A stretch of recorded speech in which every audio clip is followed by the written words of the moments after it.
Mondlane alinhar-se mais ao governo e afastar-se do Podemos? Muito obrigado pelo convite. Bom, eu penso que seria muito interessante se Venâncio Mondlane pudesse juntar-se ao governo, mas isso havia de exigir uma grande transformação, né, dentro das regras de jogo, né, atuais do Partido Frelimo. O Venâncio Mondlane é hoje o inimigo número um, né, do Partido Frelimo, e eu duvido que as correntes mais radicais dentro do partido pudessem estar de acordo em incluir Venâncio Mondlane no governo. E também tenho dúvidas, bastante dúvidas, de que esse seja o interesse do próprio Venâncio e que até seja benéfico para o próprio Venâncio, porque afinal de contas o valor de Venâncio politicamente advém do seu estatuto como uma alternativa contrária ao Frelimo, uma alternativa contra a corrupção, a favor dos direitos humanos, pelo desenvolvimento, por mais democracia para o país. E eu tenho sérias dúvidas de que os seus apoiantes ficariam satisfeitos com uma aliança Frelimo-Venâncio Mondlane, e Venâncio Mondlane como membro do governo, ou parte do governo da Frelimo, ou se até mesmo aceitasse alguns cargos. Mas, bom, ele já disse que não, mas em política não pode ser sim, sim pode ser não. Vamos esperar o que vai acontecer. É, Agora, em relação, exato, em exato. relação, desculpa, a aliança Venâncio Mondlane-Podemos, até agora parece que ainda é possível salvar essa relação, até porque os deputados ainda não tomaram posse. E os deputados Podemos ainda não tomaram posse, e um volte-face do Albino Forquilha podia recuperar esta relação e provavelmente aí daí para frente já pudessem caminhar novamente juntos. Mas também duvido que isso vá acontecer, porque há expectativas, creio eu, em torno de poder por parte dos elementos que compõem o partido de Forquilha, o Podemos, e que não estão de acordo com a estratégia de luta de Venâncio Mondlane. E um dia antes da chegada de Mondlane a Moçambique, Albino Forquilha, líder do Partido Otimista para o Desenvolvimento de Moçambique, o Podemos, diz que o candidato presidencial violou o acordo entre as partes, reagindo à acusação de traição por parte de Venâncio Mondlane. Portanto, Fredson Guilherme, Venâncio Mondlane diz ali que não está em desacordo ou não está separado do Podemos, mas como é que nós podemos interpretar este desencontro de ideias entre as partes? Bom, primeiro a questão do próprio acordo, chamado Acordo de Manhissa, eu penso que em termos de conteúdo o acordo não previa que o país estivesse na situação atual. Não previa um cenário em que o nível de manifestações, o tempo do tal trabalho político fosse ser tão longo e que as concessões fossem difíceis de obter, tal como estamos a verificar agora. Se olharmos o acordo, a minha leitura sobre o acordo versa-se mais sobre lugares, percentagens em termos de fundos, quem deve se beneficiar de quê, etc, etc, sem, no entanto, prever em caso de continuidade da estratégia de luta política. E eu creio que também, se olharmos para a própria entrevista, uma entrevista que acompanhei do Albino Forquilhas, que é o líder do Podemos, ele diz que eles envergam por duas estratégias de luta. Uma é a luta política, que envolve as manifestações, os contactos políticos, e a outra é mais a luta a nível organizacional, jurídica, que é ir ao Conselho Constitucional, etc, etc. E esta jurídica já não tem mais pernas para andar, porque o Conselho Constitucional já tomou a sua decisão. Mas a luta política, essa sim ainda continua. E nesse caso, se poderia -se considerar de traição do Podemos ao Venâncio Mondlane. E eu creio que o Venâncio explica claramente na sua carta aberta ao próprio presidente do Podemos, ao Albino Forquilha, o motivo da necessidade de continuar com a luta política, pois não houve ainda nenhuma concessão. O Partido Frelimo ainda não deu absolutamente nada, para além de ter se mostrado aberto a negociar. mas em termos daquilo que são as expectativas, de como é que ficam as questões ligadas aos direitos humanos, aos assassinatos que houve, que tem havido até hoje, e como é que fica realmente o poder, isto não foi discutido, como é que ficam os resultados que ainda continuam sendo rejeitados. Quando Portanto, pode-se fala. falar que é muito difícil para um país como Moçambique, através de manifestações, aquelas clássicas que nós conhecemos, de uma democracia liberal, obter concessões, porque mesmo a nível internacional é um país marginal e não consegue atrair tanta atenção assim, que é capaz de forçar o regime a conceder. Portanto, o regime sabe que pode sobreviver muito tempo de manifestações, e este foi um exemplo, já passam 2 anos, mas ainda não houve assim uma pressão internacional que forçasse a essas concessões. O que é que pode-se fazer? Como a pergunta é muito interessante, há uma experiência no contexto moçambicano, aliás, a experiência da Renamo, todas as concessões que a Renamo obteve no contexto moçambicano, que até houve mudanças a nível legal, a nível constitucional, a nível da composição dos órgãos eleitorais, tudo foi feito fora da Assembleia da República, tudo foi feito com base na luta da Renamo, infelizmente com recurso à força. Portanto, eu acredito que o Venâncio Mondlane tem a ideia de que é possível continuar as manifestações, creio eu, pacificamente, e que em algum minuto poderão forçar o Partido Frelimo a conceder. Porque, como eu já dizia, no contexto em que vivemos atualmente, não houve absolutamente uma única concessão, senão a abertura de espaço para o diálogo. Voltando, Fred Sungileng, à questão da relação Venâncio Mondlane-Podemos, quem é que pode beneficiar deste cisma entre as partes?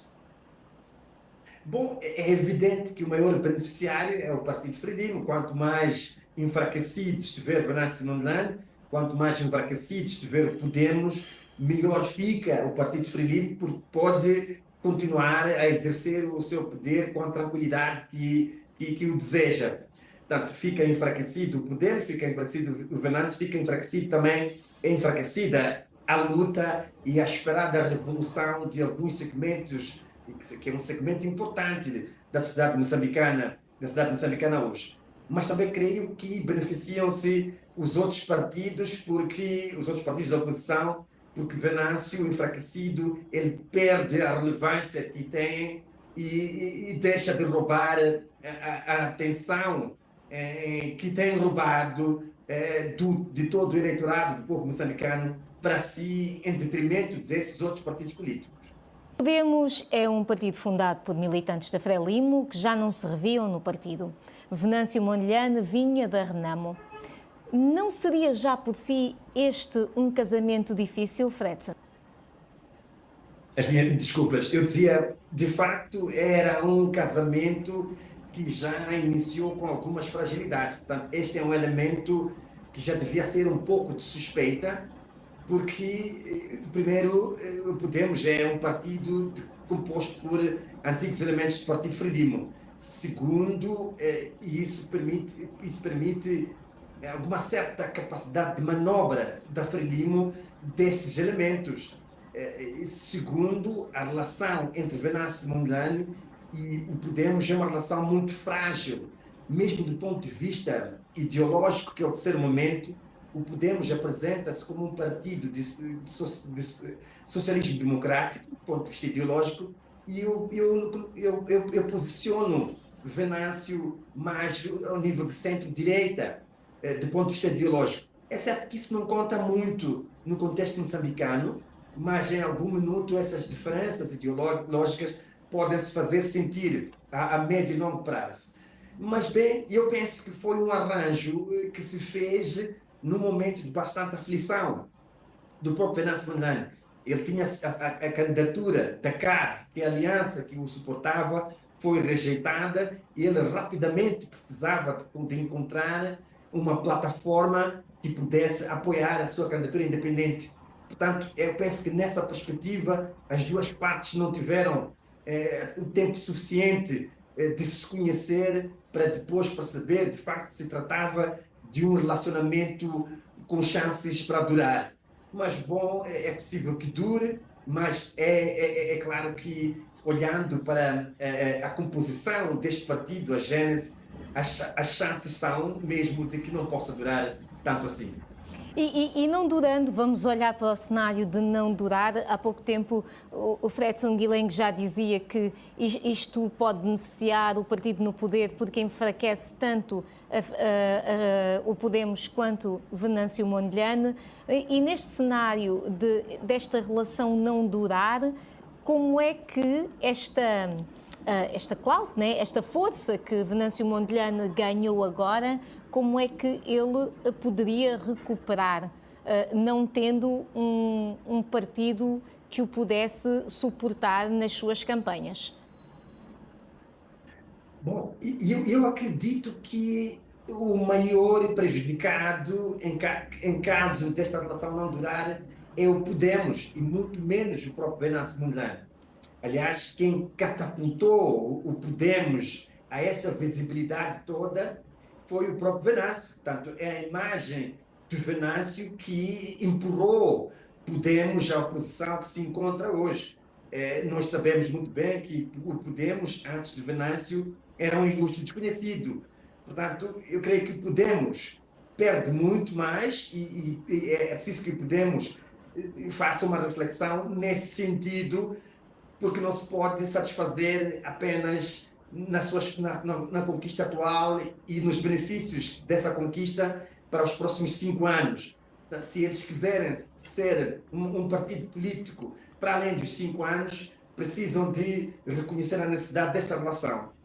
E o próprio Venâncio, penso que tem capacidade suficiente de ou abraçar um novo projeto ou lançar uma força nova que é capaz de o suportar nas próximas eleições, porque há muito tempo, ainda temos 4 anos para as próximas eleições autárquicas e ainda temos 5 anos para as próximas eleições legislativas.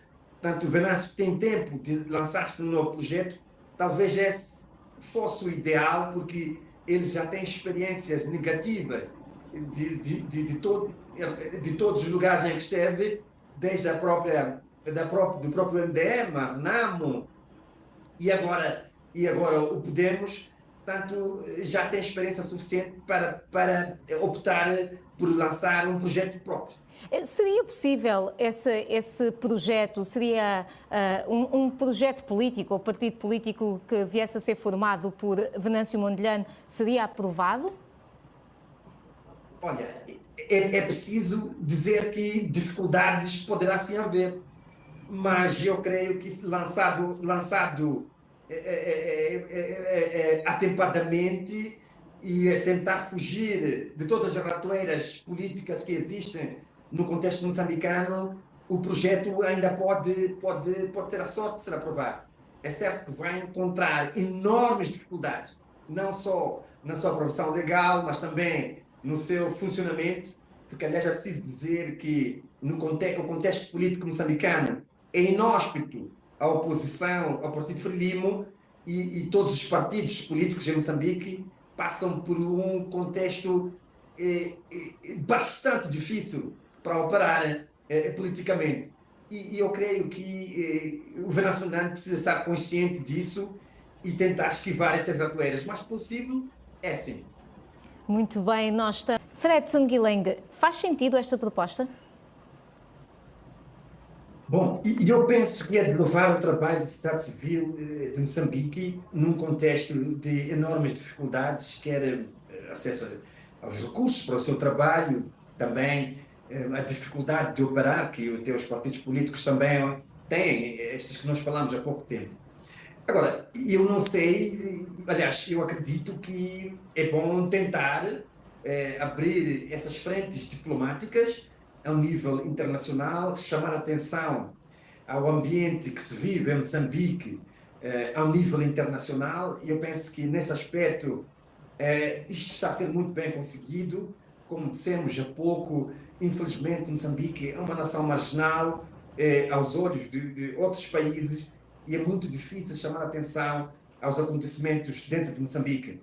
Mas a sociedade civil, neste caso, está a tentar fazer isso e isso pode reduzir a pressão sobre a população e pode fazer com que o regime tenha um pouco mais de cuidado no tratamento em relação ao povo moçambicano. Mas, bom, como eu percebi do próprio Wilker, este, este processo que deverá ir ao Tribunal Africano precisa do apoio de um Estado africano. Agora, eu não sei se haverá algum Estado africano, ele fez menção à África do Sul, que poderá estar disponível a uma missão dessas. Penso que vai ser difícil encontrar um Estado africano, membro da SADC, vizinho de Moçambique, que esteja em condições de irritar o Partido Frelimo tão profundamente assim como poderá ser o resultado disso. Aliás, porque também, a nível da região, em Moçambique, a África do Sul, Zâmbia, Zimbábue, Angola, só para citar alguns, tem uma relação muito forte com o Frelimo, tem uma relação histórica. E nós já temos o exemplo daquilo que foi o desempenho da SADC no Zimbábue. Ao invés de ter resolvido o problema, a SADC posicionou-se praticamente do lado da ZANU. Portanto, é um pouco difícil de prever se que esta ajuda de um outro Estado possa ocorrer, mas, como eu dizia, do ponto de vista do trabalho diplomático, de tentar captar a atenção para aquilo que se vive em Moçambique, para as violações de direitos humanos, para a violação de direitos democráticos, é um exercício muito bem conseguido. Fredson Guilherme, e nessa senda, Cyril Ramaphosa já se demonstrou disponível para mediar a crise em Moçambique. O Fredson dizia que a Frelimo não fez ainda qualquer tipo de cedência e quando falamos em respeito pelos direitos humanos, nós sabemos que muitas vezes são feitas sim as promessas e os acordos, mas depois são questões que só se podem ver resultados a longo prazo. Na sua opinião, e esta é a nossa última pergunta, na sua opinião, o que é que de imediato e palpável poderia Venâncio Mondlane conseguir com uma mediação externa com o governo e a Frelimo? Bom, eu penso que neste preciso momento, eu sei que o grande desejo de Venâncio Mondlane agora é de que seja reconhecida a verdade eleitoral, e reconhecer a verdade eleitoral significa reconhecer Venâncio Mondlane como o legítimo vencedor destas eleições. Isto vai ser quase que impossível, no meu entender. O que é possível neste momento é tentar forçar a Frelimo a aceitar um governo de base alargada. Eu sei que mesmo isso, a nível dos cargos ministeriais, pode criar muita fricção, mas penso que é uma estratégia que pode até estar a ser desenhada dentro do próprio Partido Frelimo. Aliás, porque é praticamente impossível que continuar a fazer as coisas como sempre fizemos, formar um governo totalmente de membros do Partido Frelimo, como era feito, tem sido feito até agora. Isso vai, de facto, irritar ainda mais e provocar algumas fricções nas relações internacionais ou diplomáticas, porque está muito claro e evidente que o governo eleito não goza da legitimidade necessária total para formar um governo por si só. Eu penso que um bom resultado seria esforçar a Frelimo a formar um governo de base alargada que fosse depois discutir alterações profundas a nível do Estado e do governo. Muito bem, muito bem, muito